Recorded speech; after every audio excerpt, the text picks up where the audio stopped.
para este mes. Recordemos que son solo 15 días desde la devaluación, porque todo el resto va a venir para el mes en curso y la verdad siguen aumentando los alimentos, aunque obviamente en algo aguantó de alguna manera el hecho de no tener el IVA para los alimentos. Hablando de alimentos, hoy se terminó de sancionar en diputados la emergencia alimentaria. Tenemos ya sentada aquí una de las diputadas que estuvo votando en el recinto, una votación súper breve. Ahí está Gabriela Cerruti. Además tenemos un montón de cosas para hablar con Gabriela Cerruti.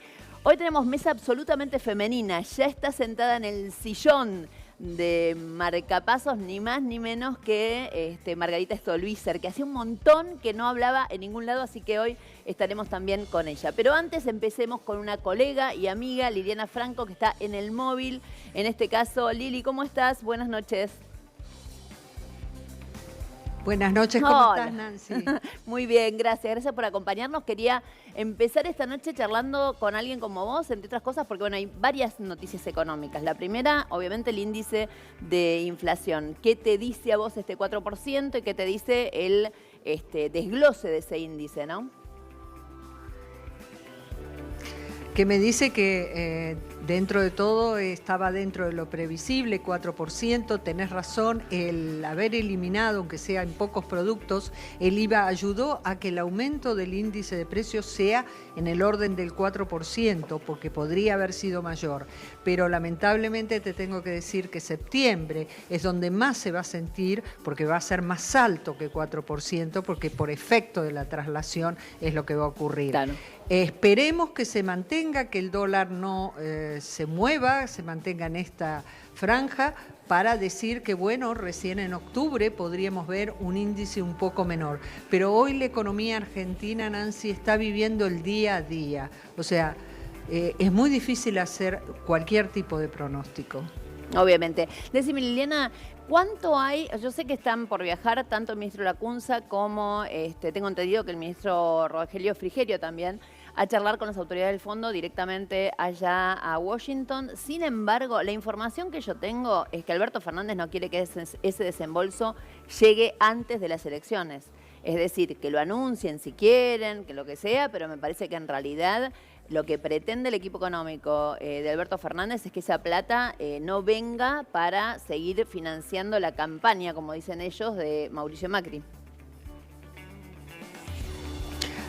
Yo te diría que me parece difícil que venga antes de las elecciones, por distintas razones.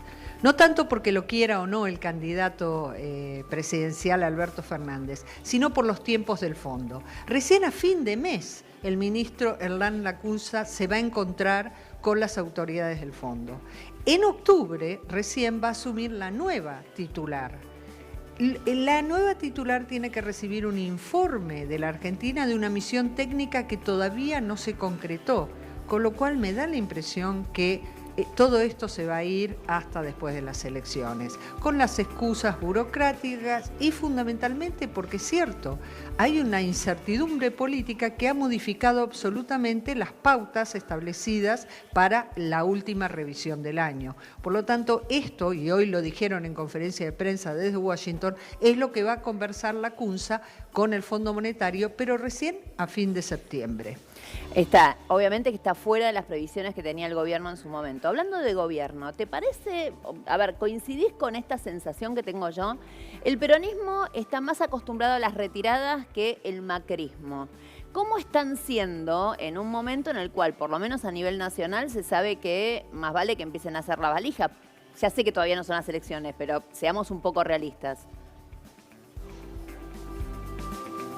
El ánimo en la Casa Rosada, yo te diría que pasado el shock de la paliza y pasada la bronca del resultado, después la depresión de darse cuenta de lo que había pasado, y hubo un momento que hubo entusiasmo, básicamente eso fue producto de la plaza de ese sábado, digamos así, toda una cosa de pensar lo podemos revertir, pero hoy yo te diría que hay una actitud, si querés, más realista y el objetivo es, más allá de pelear el resultado electoral, sí, obviamente lo van a pelear, pero de dejar irse bien del gobierno, que haya una transición democrática, que las cosas se hagan como corresponden, una sociedad democrática. Esa es la actitud que hoy está viéndose en la Casa Rosada. Hay que tener en cuenta... Y entre vos y yo, sí, al estilo del libro Los secretos que escribí de la Casa Rosada, hay algunos que están buscando trabajo. Eso desde ya, pero digo, hay que tener en cuenta también otra cosa, digo, fíjate que a esta altura es todo tan desembosado que tenemos un montón de ejemplos en la web, sobre todo, de intendentes que están haciendo campaña con el corte de boleta, con la tijera directamente. Y sin ir más lejos, ayer se sacó una foto con otro presidenciable, el Horacio Rodríguez Larreta, acá en la ciudad de Buenos Aires. Así que evidentemente, digamos, cada uno está tratando de cerrar su propio territorio, ¿no? A expensas de Macri.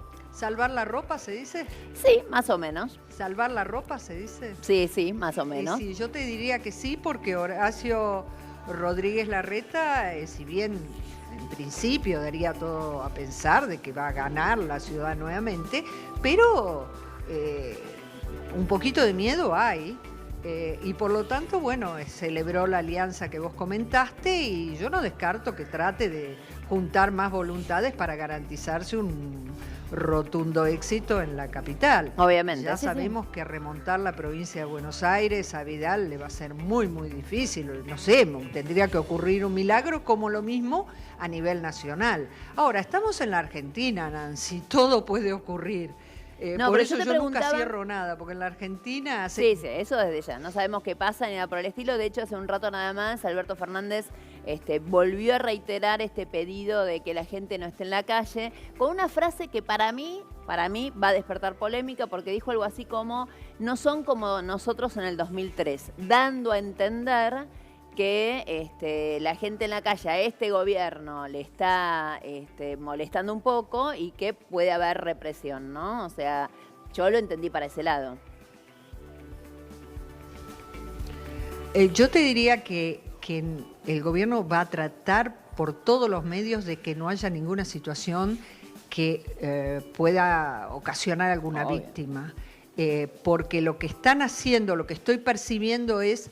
Vamos a tratar de evitar cualquier conflicto, cualquiera, de cualquier tipo. Por eso vos has visto la ciudad el otro día, hoy, y que digamos, si bien trataron de impedir que no afecte al Metrobús, vos viste que han dejado bastante hacer. ¿Por qué? Porque, te insisto, no quieren tener sobre sus espaldas ningún conflicto. No, eso desde ya. Lo que pasa también, mientras hacían eso, viste que cortaron el subte, cosa que fue realmente insólito o absurdo, porque... Están haciendo lo posible porque no se corta el Metrobús. ¿Por qué vas a cortar el subte? Que es la misma vía lleva, la misma cantidad de gente. La verdad que eso fue medio insólito, pero bueno, ya le podemos preguntar. El otro tema es, ayer el Banco Central había determinado cortar con el famoso rulo, bucle, brushing, no sé cómo le llamaban específicamente a esta historia de sacar dólares afuera a cambio de este ida y vuelta financiero. Pero hoy las restricciones que pusieron empezaron a generar nuevamente brecha entre el oficial y el blue. Es un tema de oferta y demanda. Cuando vos limitás la oferta de un producto, surgen las maneras para hacerse de él. Esto pasa, el cepo era necesario que lo pongan, no les gusta que digamos cepo, control de cambio, pero no importa. Había que ponerlo porque, de hecho, fíjate que hoy bajó bastante el retiro de depósitos en dólares, venía a un ritmo muy importante acelerado, que no se podía mantener. Pero obviamente, ¿por qué se tuvo que poner eso? Porque hay desconfianza, nadie quiere pesos, entonces buscan dólares.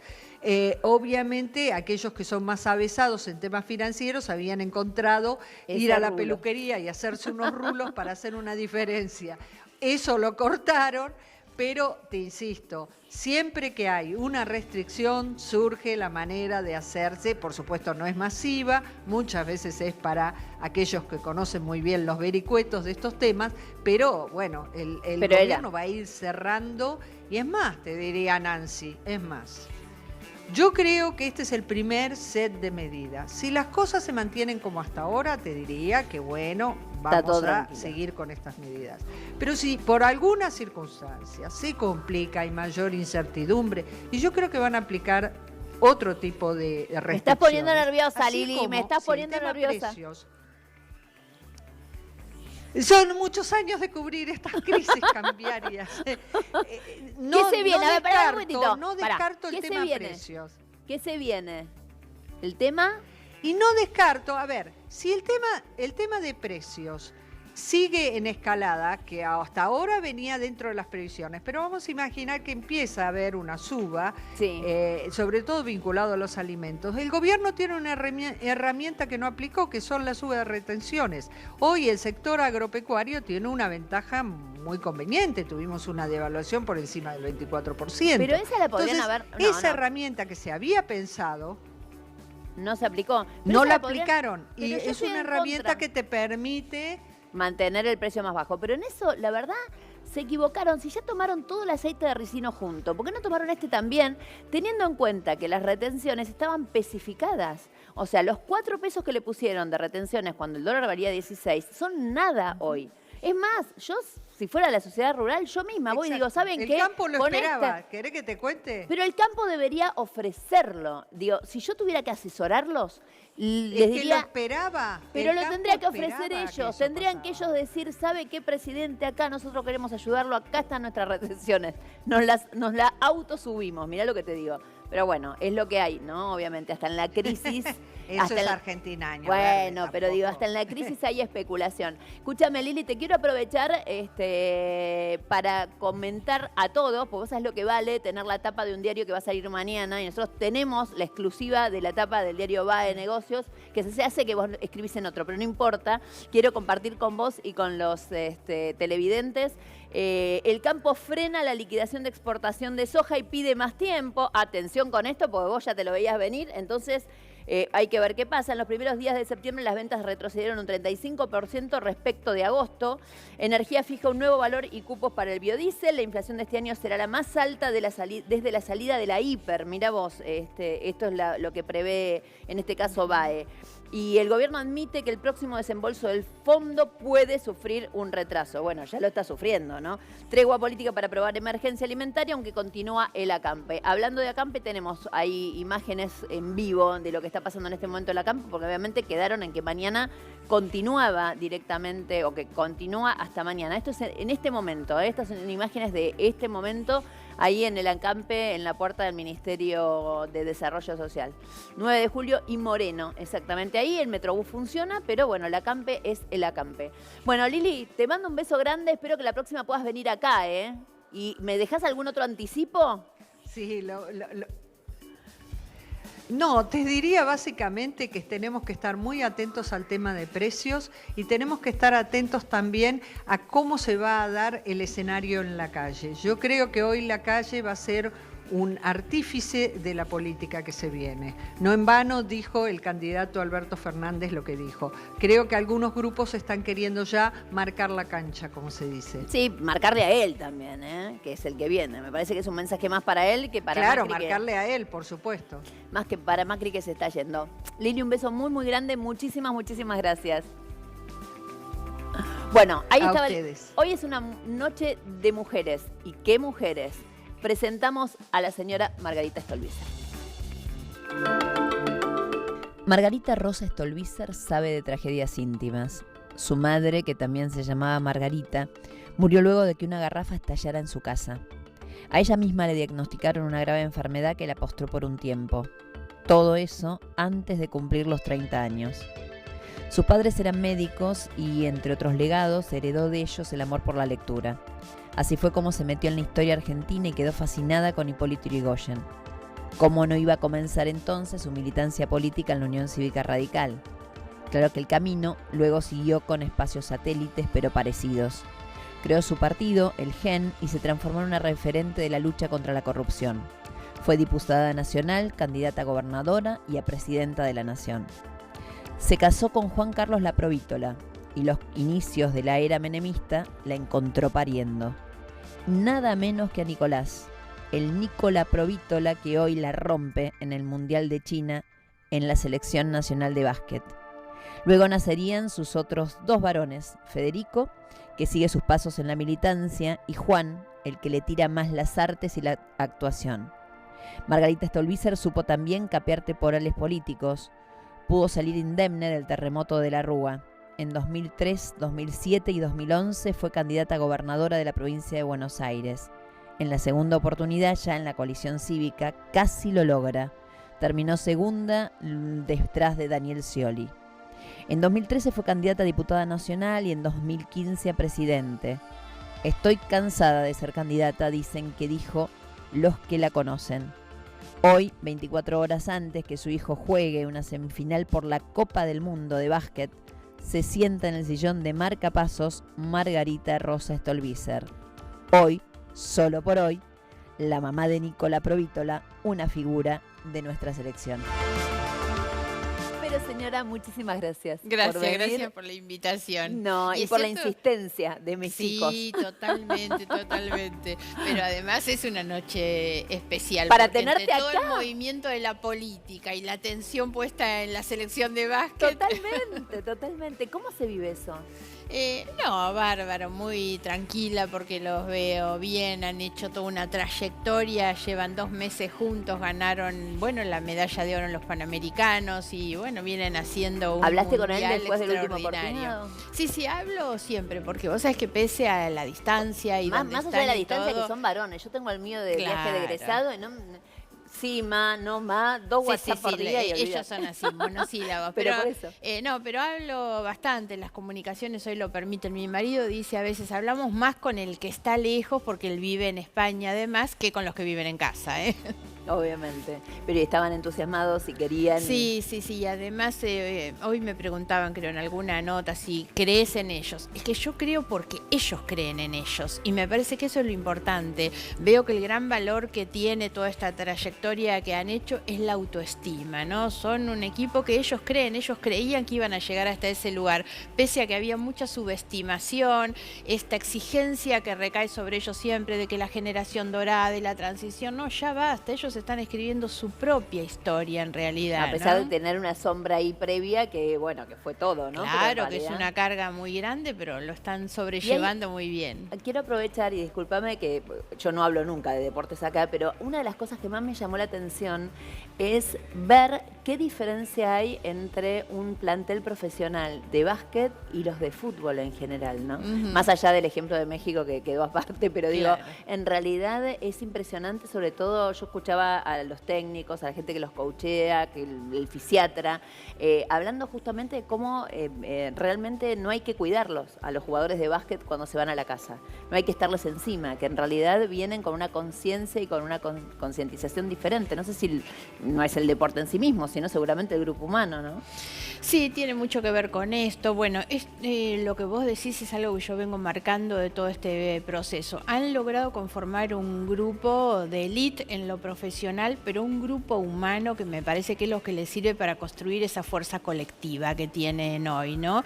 La fortaleza que tienen entre ellos de saber que tienen a su otro compañero al lado, o sea, están tan bien de la cabeza en ese sentido y me da la impresión que esa es hoy una de las mayores fortalezas, más allá de todo lo disciplinados que son, porque esto es un poco Ese es lo el que, tema. claro, Sí, lo que se nota. muy disciplinados. Se habla mucho en estos días de la dieta, porque trascendió que hacen una dieta muy estricta. No, una de y las cosas que demás. yo escuché hoy, escuché al fisiatra que los trae, creo que además es el primo de... Sí, de Manu Ginóbili. de Manu. Sí. me Paulo decía Macari. que él sacó a uno de los jugadores de un esguince grave que había tenido sin un solo analgésico. No, porque además nosotros Ni tenemos la antiinflamatorio. idea de que Entonces, un yo- esguince es una cosa tremenda y Facu Campazzo, que además es el base titular de la selección, que está jugando extraordinario, y tuvo un esguince en el último partido amistoso.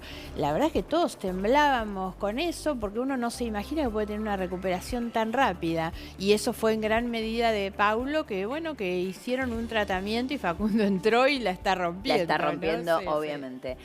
Bueno, ya está. Ya está. El recreo fue, vayamos a lo nuestro, que desde ahí nos conocimos. Pero me encanta cuando a mí me dicen que soy la mamá de Nico. Es que porque- pasaste a ser la mamá. Claro. A mí me da mucha gracia porque sabes que, nada, obviamente en esta cosa autorreferencial, mi hijo mayor, hace muy poco uno de los compañeros lo estaban cargando con sus padres respectivos, ¿no? Claro. Lamentablemente, pobre chico, no tiene para salvarse, o por uno o por el otro. Claro. Y dice, no te preocupes, en poco tiempo ellos van a ser mis padres. Es así, es así. Y me encantó su autoestima. Mis hijos han cargado tanto con esto, y Nicolás sobre todo, en las canchas, que yo iba a acompañarlos a ellos y había un periodista que venía y me hacía una nota, o un padre que venía y me hablaba de política, y ellos eran los hijos de... y ahora no, ahora yo llego a algún lugar y la gente dice, ay, mirá quién viene, la madre de... La madre de. Sí. Bueno, dejemos de la madre de y hablemos de vos. Estás viendo, esto es una de las primeras elecciones en los últimos tiempos que te ve de espectadora. Absolutamente. En muchos tiempos. Creo que no he dejado de ser candidata, si no me equivoco, nunca desde el 97, me parece. Sí, sí. Siempre. Es la primera vez que estoy como mirándolo. ¿Hice bien la cuenta? Sí. Muy de afuera. 32 años. Claro. Impresionante. Sí, ¿Fuiste candidata? Sí, bueno, siempre en los periodos que te tocaba reelegir o lo que fuera. No, pero es que en los periodos en que yo no reelegía, pensá que fui 4 veces diputada nacional, en los que no reelegía era candidata en cargos ejecutivos. 3 veces a la gobernación, 1 vez a la presidencia, y entonces ya con eso completás todos los periodos. ¿Cómo se ve una campaña desde afuera y más en este contexto, no? Sí, más que la campaña, te diría cómo se ve la Argentina, ¿no? Y bueno, Liliana hacía una descripción muy puntual del día de hoy, pero esa es la Argentina. Lamentablemente lo que pasa hoy en la calle es la demostración del fracaso de un gobierno que llegó con una expectativa enorme y terminó frustrando esa expectativa, desencantando, defraudando a mucha gente, porque no hay que mirar solamente el problema de la economía. Los problemas de la economía son la demostración de la impericia de quienes nos quisieron vender que tenían el mejor equipo económico y evidentemente no lo tenían, de mediocres para abajo, pero me parece que hay una cuestión mucho más de fondo, que es la política, que es lo social. Nunca alcanzaron a entender la política. Yo creo que no les gusta, me da la impresión que hay un desprecio por la política, no todos. Pienso que no es lo mismo Larreta y Vidal que lo que es Macri. Macri desprecia la política, desprecia el Estado también, y esas son las cosas que nos ponen en un lugar muy distante, porque nosotros creemos justamente en que el Estado tiene algo mucho que hacer frente Tenemos a su biógrafa acá, sociales. una de sus biógrafas, Claro, así que en un rato va a tener para darle seguramente. Ahora, Margarita, de alguna u otra manera, el hecho de saber, por lo menos el resultado de las PASO, ¿no te transforma a vos del lado de los perdedores? ¿En qué sentido? Fuiste una de las que más presentaste denuncias contra Cristina. Y Cristina, de alguna u otra manera, está volviendo. A ver, podemos hablar en particular de eso, pero siempre hago la aclaración y lo he demostrado. No tengo un doble estándar como primera medida. No he hecho denuncias contra Cristina. A mí lo que me para no es ninguna animosidad contra nadie, sino contra la corrupción. Yo veo que hay un delito, o lo que yo creo que es un delito, porque quienes lo van a decir son los jueces, no yo, y hago una presentación. Tal vez hice tantas o más presentaciones contra funcionarios de este gobierno que contra los del anterior. Pero ¿qué pasa? Contra los del anterior dormían cuando estaba el gobierno anterior, contra los de este duermen cuando está este gobierno. Porque esa es una discusión muy de fondo sobre cómo funcionan las instituciones en la Argentina, cómo funciona parte del Poder Judicial, cómo funciona parte del periodismo. Entonces yo puedo decirte que siento una frustración de tipo personal, que es decir, bueno, mucha gente no entendió, o están dispuestos, digamos, a que esto vuelva, porque el riesgo siempre es eso. Ahora, perdóname, mientras nosotros hablamos, han puesto en primera plana imágenes del piquete, más que nada porque recién llegaba un batallón de policías y tenían, digamos, nada, están ordenando, digamos, tipo cordón alrededor de este lugar. Justo estamos hablando de lo que significaba la gente en la calle, nada. Claro, pero además me parece que lo que uno tiene que analizar es eso, que es la motivación del voto. Yo pude hablarle a mucha gente de la corrupción y de todo lo que pasó. Ahora, si no entiendo que la prioridad de esa gente hoy es comer. Claro. Es comer, y no solamente comer. Porque yo digo, vos tenés el problema del que no tiene la comida en la heladera, no le puede dar la comida a sus hijos. Emergencia alimentaria de hoy. Ahora, tenés, y me animaría a decir que eso es muy grande y muy importante en términos electorales, a los que se iban de vacaciones y no se pueden ir, a los que tenían un kiosquito y tuvieron que cerrarlo. Salían a comer afuera una vez por semana. Exacto. Los que iban al cine, Margarita. Exactamente. Entonces me parece que ahí hay un grupo demasiado grande que son los que empiezan a sentir esto como una situación de carencia o algo que se les ha quitado, que que creían que legítimamente tenían y hoy no, y me da la impresión que eso es mucho más fuerte que la otra situación. Pero tengo ¿no? una pregunta, ¿vos estás dentro de los que dividen de alguna manera la institucionalidad diciendo acá está la República y acá no? No, realmente no, porque yo soy muy crítica de los anteriores, creo que cometieron delitos, creo que son responsables de la corrupción, sobre todo quienes ejercieron, concretamente Cristina Fernández. Ahora, no creo que los que están hoy sean los impolutos que vienen a defender la República. Por eso te decía, he hecho muchas denuncias contra los que están también en este gobierno, y me parece que si hay una deuda que tienen quienes están en este gobierno respecto de las expectativas que generaron, es que no fueron ni lo prolijo ni lo transparentes que debió haber sido cualquier gobierno después del kirchnerismo, donde lo que tendrían que haber demostrado es que se puede gobernar honestamente. Hoy lamentablemente está cada vez más instalado en la sociedad que corruptos somos todos, que todos los políticos roban, entonces bueno, los otros por lo menos me daban de comer. Esto es muy perverso en realidad, y lo que estamos obligados a demostrar es que se puede gobernar con honestidad, con decencia y también con compromiso social, porque la política tiene que ser eso, es la herramienta para mejorarle la vida a la gente, sobre todo a los que la pasan mal. ¿Lo ves distinto a Alberto Fernández de Cristina? A ver, te diría que ¿Lo sobre conoces? todo, sí, lo conozco, no tengo amistad ni relación con él, pero lo conozco. Hay algo que me parece que hay que ver, que es después de la PASO, si uno compara en términos de reacción, no me refiero a Cristina, que casi no habla, apareció, sí. pero entre lo que ha sido la reacción de Alberto Fernández y la reacción del gobierno, la reacción de Alberto Fernández es mucho más madura. Vos lo escuchás y habla medianamente sensato. En el gobierno han hecho todo mal, no solo antes de las PASO, sino después de las PASO Lo que también. pasa es que tiene que ver con algo que yo le tienen decía menos recién credibilidad. a Liliana Franco. El peronismo, quieras o no, está más curtido en la derrota. El macrismo es la primera, literal. Después de haber tenido poder, ¿sí o no, Gaby? ¿No es la primera derrota del macrismo? Es la primera derrota del macrismo, sí. Claro, después de Desde el tener gobierno, poder, es la primera derrota. Y digo, uno, lamentablemente, estamos también asistiendo a su aprendizaje de derrota. Sí, claro. Bueno, me parece que habrá que ver de todos modos qué es lo que pasa después. Es toda una cuestión para analizar qué es lo que viene después, ¿no? Yo aspiro y desde luego que tengo la expectativa que estas cuestiones sirvan para reconstruir un sistema político que está muy averiado, porque yo creo en la política como herramienta de transformación en realidad. Ahora, ya estoy grande para algunas cosas y me parece que tenemos que pensar también cómo reconstruir un sistema sobre la base de alguna gente nueva que puede ir surgiendo.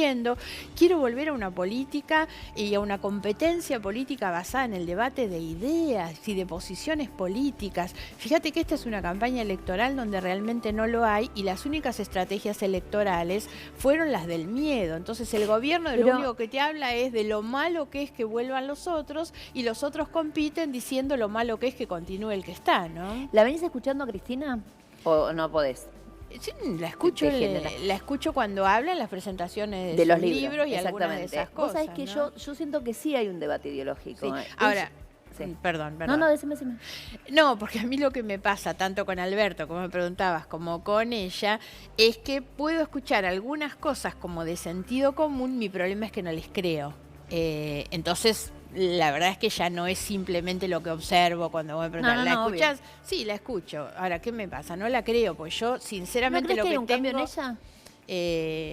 A ver, el cambio puede ser que haya dado un paso al costado, es el primer cambio, digamos. Está en otro terreno, por qué lo hizo y qué fue y qué es lo que va a pasar y demás. Ahora, eso fue determinante, eso cambió, digamos, totalmente el escenario político electoral, algo que no hizo Macri, no sé qué hubiera pasado si Macri hubiera hecho Macri no un tenía gesto por el estilo, ¿no? Porque, claro, digo, cualquiera de los dos hubiera tenido... Yo sentía que cualquiera de los dos que renunciaba tenía no la capacidad de ganar, sino de hacer que el otro perdiera. Claro, ¿no? claro. Esta era la percepción que yo tenía antes de que ella tomara esa decisión.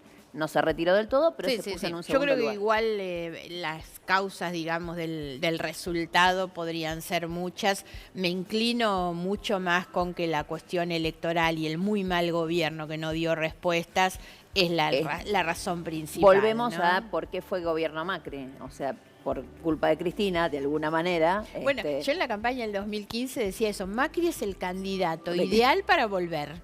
Es el candidato que Cristina eligió para volver. Y él creyó que podía hacer lo mismo y era elegir a Cristina como su contrincante, por eso la estrategia electoral del gobierno Era era la del polarización. miedo y la confrontación. Ni siquiera les preocupaba gobernar bien, Ahora solamente les preocupaba pelearse con ella. Te preguntaba si la venías escuchando a Cristina, porque yo vengo detectando en este último tiempo dos cosas. La primera, en el caso concretamente de Alberto y hasta de Kicillof, que lo fui a ver en un acto, porque sigo haciendo periodismo de que quiero estar ahí, mirar en los actos, a ver qué es lo que pasa. Claro. Los dos le están hablando muchísimo a la clase media.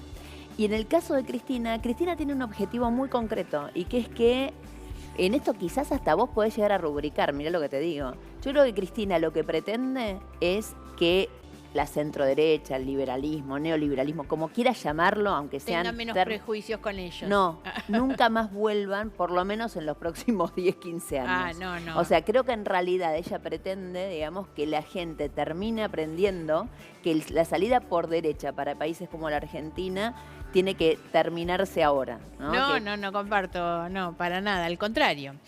A ver, a mí me da la impresión que la decisión de ella de que el candidato sea Alberto no es de ninguna manera una posición ideológica hacia la izquierda, sino hacia la derecha. Claramente es un mensaje directo hacia los grupos económicos de poder a los que puso el candidato. ¿Eso qué tiene que ver?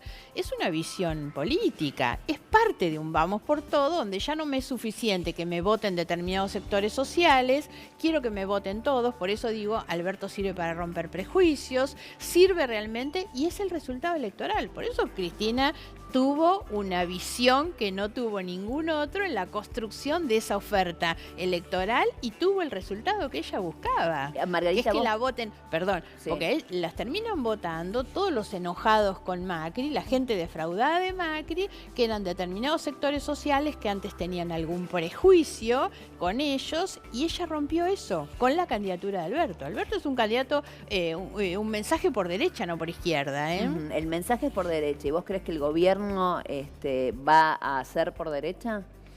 Y me da la impresión ¿O no hay que más sí, margen? sin duda que va a haber una tensión, que la va a haber, pero además no nos olvidemos que reciben una Argentina en condiciones dificilísimas y entonces, porque ojo que no es de izquierda decir, bueno, voy a mantener y atender la situación de los sectores sociales más pobres. No, eso no. Eso es básico. Exactamente.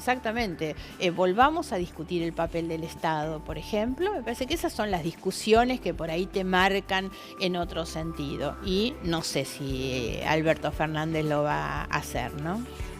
Señora, muchísimas gracias por haber estado esta noche acá. Espero Gracias que por la vuelva dentro de invitación. poco y se queda mirando el partido esta madrugada, ¿no? No tan temprano, a las 9. Ah, a las 9 tiene tiempo de dormir un rato Estamos muy entonces. bien, estamos muy bien. Muchísimas gracias. Gracias por la invitación. Y si querés, te quedás a escuchar lo que se viene, esta señora Muchas que viene con gracias. todo. Vamos a presentar a Gabriela Cerruti. La biografía es una biografía correcta. Después, cuando nos sentemos acá, yo le voy a contar la otra parte. Vamos.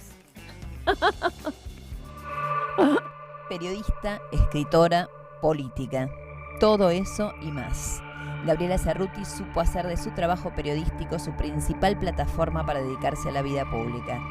Hoy es diputada nacional, pero antes fue legisladora y ministra de la Ciudad de Buenos Aires. Con una lengua mordaz y manera audaz de hacer política, se ganó admiradores y detractores, principalmente aquellos que la tienen como oposición.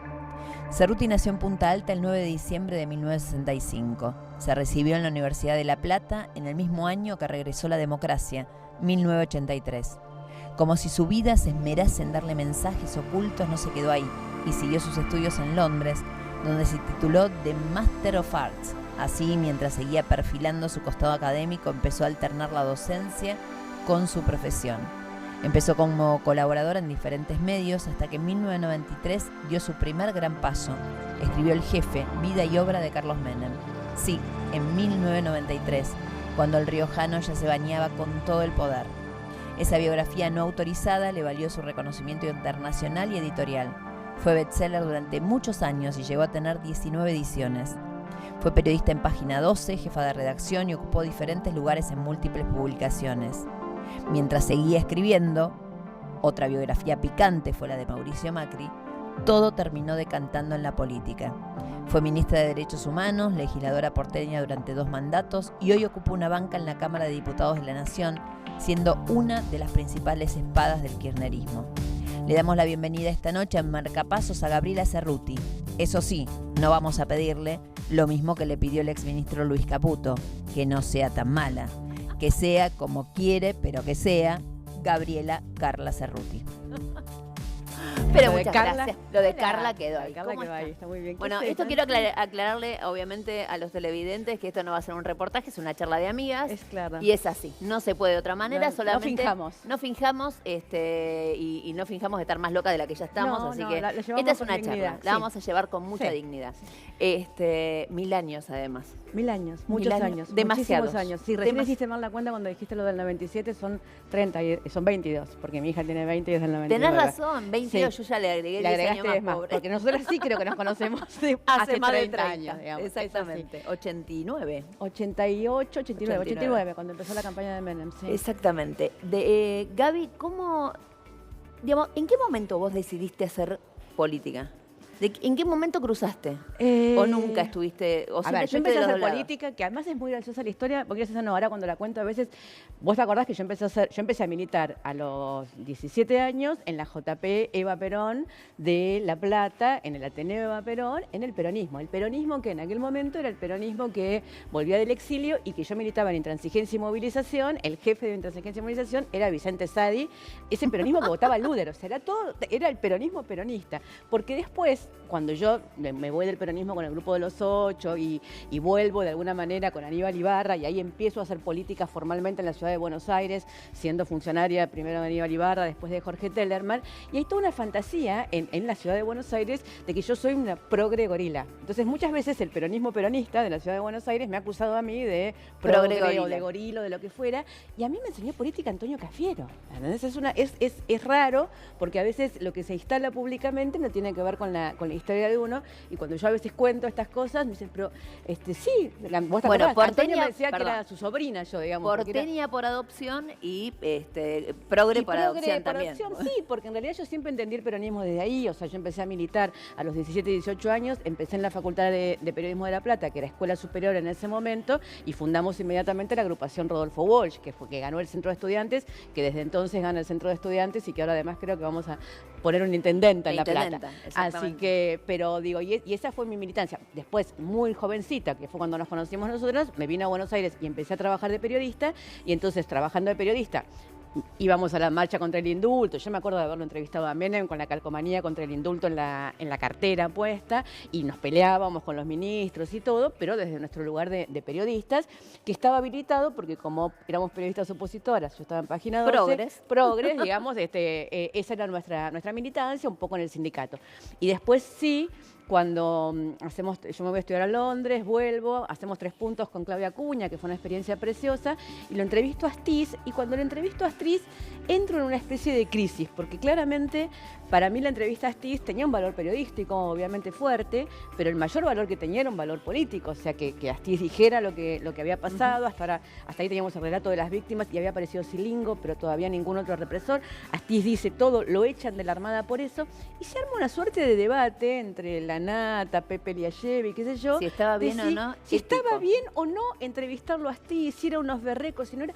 Y yo decía, pero eso, a mí el periodismo así, digo, yo quiero intervenir en la cosa pública. Pero eso fue envidia, no me jodas. No sé si fue envidia. Es como Sí. esta historia del periodismo liberal, que entonces yo veía el periodismo desde otro lugar. Entonces de ahí me fui a... Nunca sabremos si fue por eso, si fue porque quedé embarazada de mi hija mayor y decidí hacer la familia Ingalls durante un tiempo, pero me fui a un trabajo de más bajo perfil, que fue poco tan bajo perfil, la Comisión por la Memoria. Fundé, llevé la idea, la fundé, se juntaron los organismos de derechos humanos, Comisión por la Memoria en la provincia de Buenos Aires, que en ese momento, hoy le recordaba a María Emilia Soria que su papá, el gringo le dio en custodia a la Comisión por la Memoria los archivos de la policía bonaerense, de la inteligencia de la policía bonaerense, y fue como un gran momento y un gran surgimiento.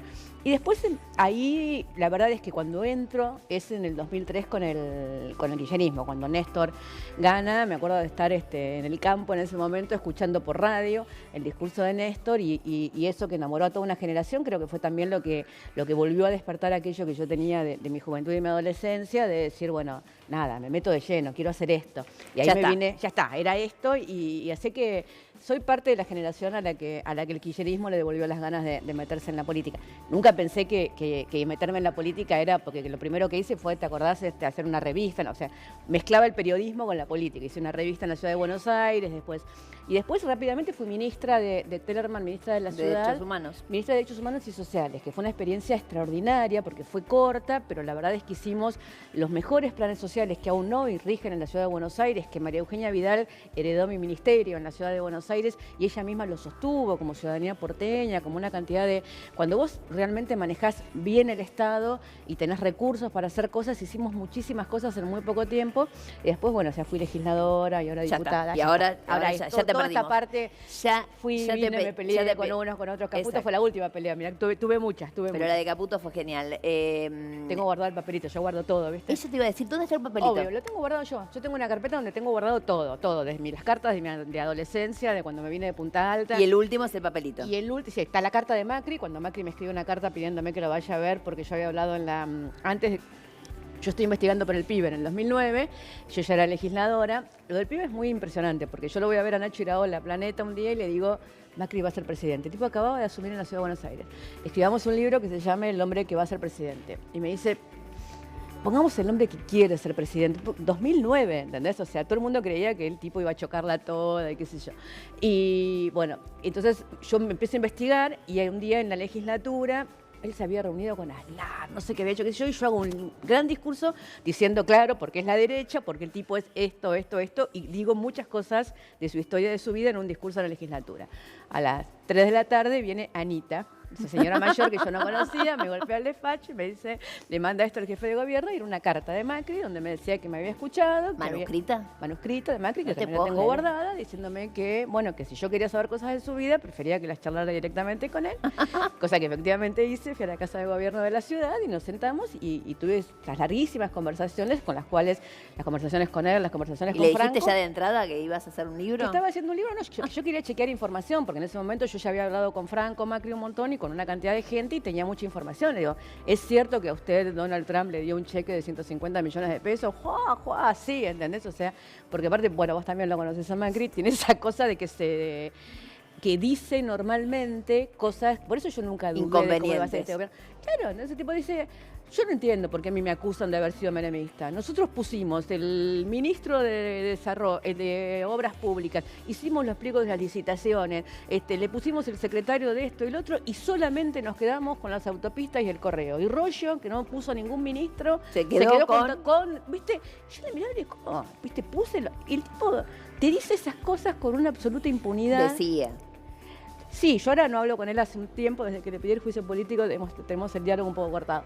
Pero sí tiene esa impunidad, yo lo veo, por eso yo no estoy sorprendida cuando alguna gente, Margarita recién, ¿entendés? Pues se sorprende de cosas que a mí no me sorprenden. O sea, Macri cree que naturalmente él puede hacer todos los negocios que quiera, que es natural, que le corresponde. Pero ¿por qué voy a dejar de hacer negocios porque esté en el gobierno? Bueno, cuando empezó el gobierno, a mi familia hacer negocios, claro, o le resultaba natural que se tomara las vacaciones que estaba tomando, bastante que no me voy a Europa. Claro, pero yo te decía, yo estoy ahora tratando de ver hasta dónde puedo tirar del hilo, pero el decreto que acaba de firmar con la importación de residuos. A ver, la mayor exportación de residuos de los Estados Unidos, la empresa que más exporta, que hasta el año pasado exportó a China y que ahora China le cortó la importación, entonces no tienen qué hacer con esa basura, es Waste Management. Waste Management es la empresa con la cual Mauricio Macri armó Maldiva en la ciudad de Buenos Aires. Entonces digo, a mí que me venga a explicar que ese decreto no lo firmó para él, digamos, ¿no? Bueno, yo cuando, insisto, es la tercera vez que voy a usar este concepto en este programa. A ver. Y es por algo. Digo que son desprolijos en la retirada, estoy insinuando que hay algunas cosas que quizás era porque no estaban esperando irse, pero que están apurándose a hacer ahora. Fueron desprolijos siempre, Nancy. Lo que pasa es que tuvieron un nivel de cobertura mediática tan impresionante que hicieron que ellos mismos y los periodistas que lo bancaban se creyeran esa verdad.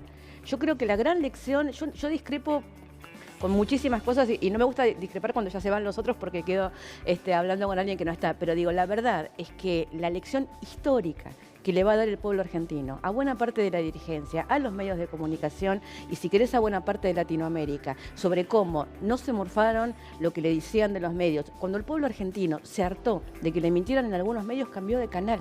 Fue una cosa impresionante, digo, de repente el rating se fue a otros, con los periodistas creyendo que los periodistas forman la opinión de la gente, los periodistas ganan y pierden elecciones. Cuando la gente se hartó de que le mintieran, cambiaron de canal. Y yo creo que la organización y la resistencia del Bueno, pero pueblo venía de argentino- historia, digo, Menem también ganó en contra de los medios de comunicación. Perón también. Pero lo o sea, echaron cuando tenían los medios. Digo, digo, yo no es siempre- algo nuevo. No, pero yo lo que voy es que estos Lo que 4 sí años...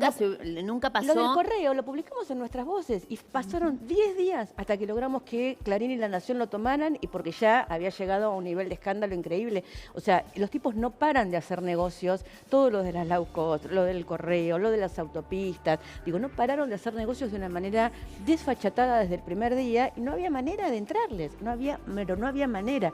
Causas judiciales que obviamente se empiezan a mover ahora. La del correo se mueve ahora, pero yo lo denuncié a Macri a poco de asumir porque el tipo desfachatadamente presenta 3 declaraciones juradas diferentes en el mismo año. ¿Entendés? Pero no es que no había mucho que hacer, estaban ahí las pruebas. Eran 3 declaraciones juradas diferentes y no pasaba nada. Y yo creo que lo que pasó, digo, cuando dicen una nota de Clarín, nadie esperaba este resultado de las elecciones. Nadie lo esperaba de ellos. La verdad es que cuando vos... Sí nos pasó una cosa, que a veces le hablamos con los mismos compañeros y compañeras, tenemos que recuperar la autoestima, porque también nosotros, una parte de la dirigencia política, la última semana decíamos, yo me acuerdo de haber ido a una reunión de amigas comunes que tenemos, y yo decirle, mirá, a nosotros nos parece que hay 10 puntos de diferencia, no sabemos de dónde salen esas encuestas, pero dudábamos también, ¿entendés? Porque decimos, bueno, Yo me acuerdo que acá terminé diciendo 6, para mí eran entre 8 y 10, y dije, no puede ser que yo sea la única idiota que crea que... Nosotros veíamos todo Pero eso, bueno. pero nos creíamos que, viste, que dice, bueno, debemos estar equivocados si los medios dicen otra cosa y los encuestadores dicen otra cosa. Gabriela, lo que se viene es el gobierno de Alberto Fernández, si es que Y gana las Cristina Fernández elecciones, de Kirchner. y Cristina lo agregas vos.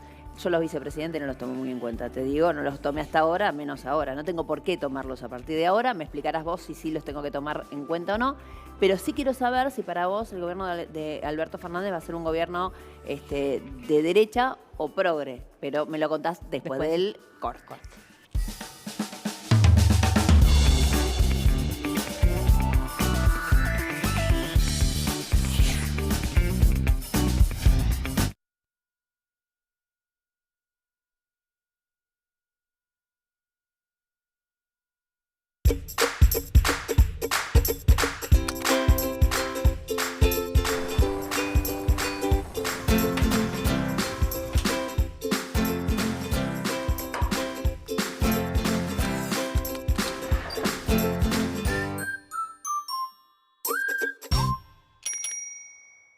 Sumate a Credicop, una idea que tiene otra forma y que funciona.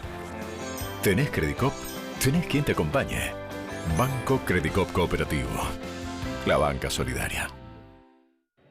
En YPF seguimos teniendo el mismo sueño del primer día que empezamos en 1922.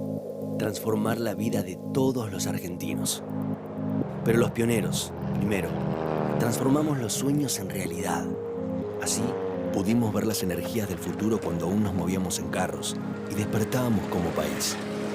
A ese pasado de carbón le sumamos el petróleo y hoy al petróleo le sumamos el gas, el viento y la investigación de nuevas fuentes que ni siquiera imaginás.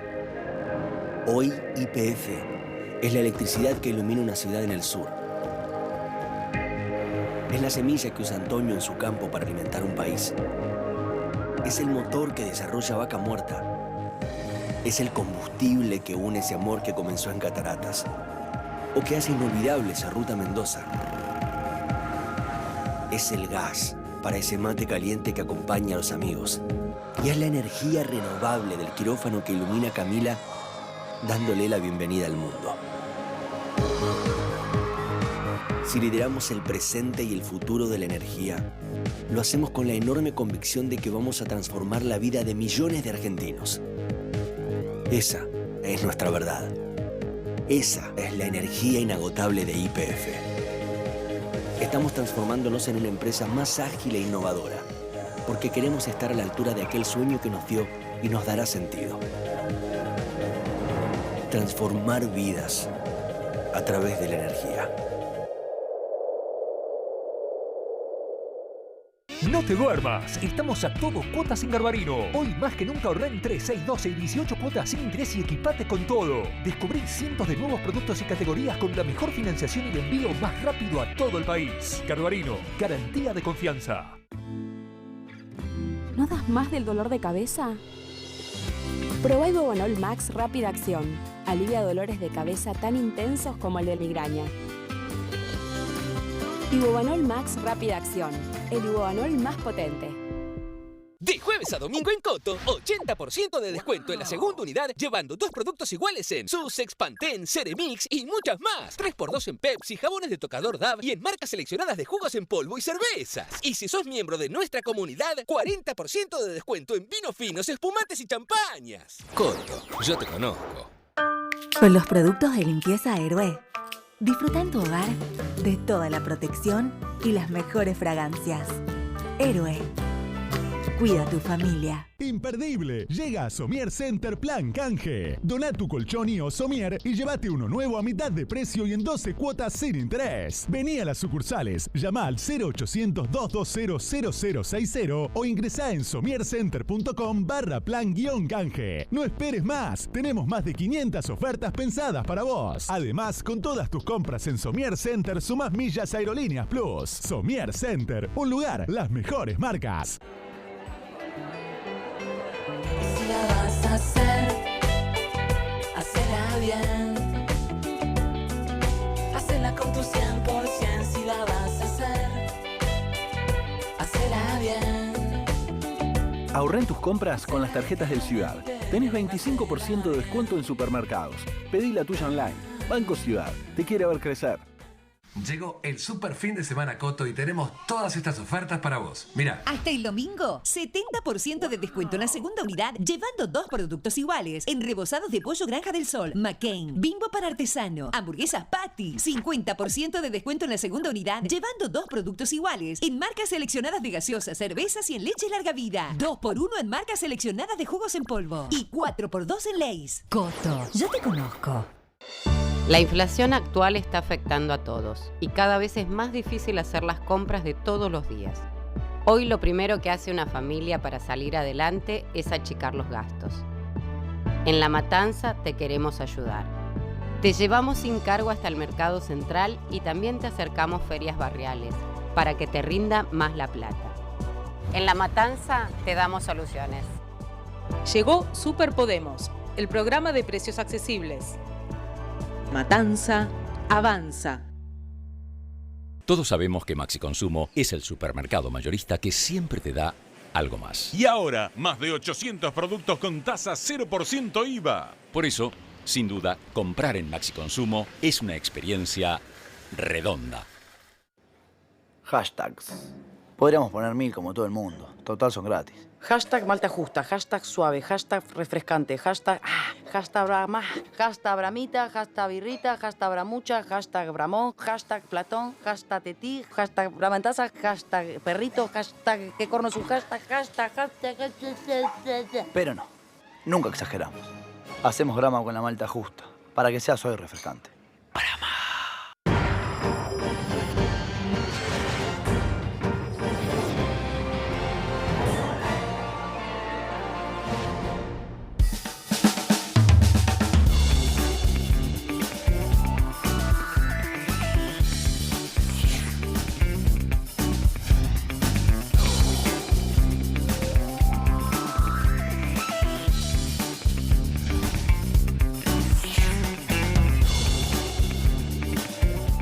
Acá seguimos. Si hubieran, digo, obviamente que fue más divertida, fue muy divertida nuestro corte. Haber seguido. Pero algún día hablaremos también de nuestra parte más privada. Gaby, te hice una pregunta antes de que viniera yo el corte. estoy de acuerdo con vos con lo que vos habías dicho antes. Yo creo que la gran preocupación de Cristina, y yo creo que de todos, de muchos de nosotros, y creo que además es lo que va a suceder.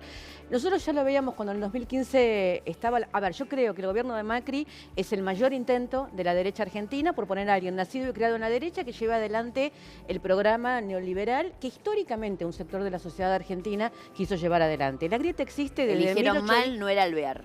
dijeron, del 1810 en adelante la grieta existe. Digo, hay un sector de la oligarquía argentina que quiere llevar adelante un proyecto de país neoliberal donde un sector, el 20% de la población, viva muy bien, donde la Argentina exporte soja, vacas, o en su época se llevaban las vacas a Europa, ahora sería soja o recursos naturales, y construir ese país.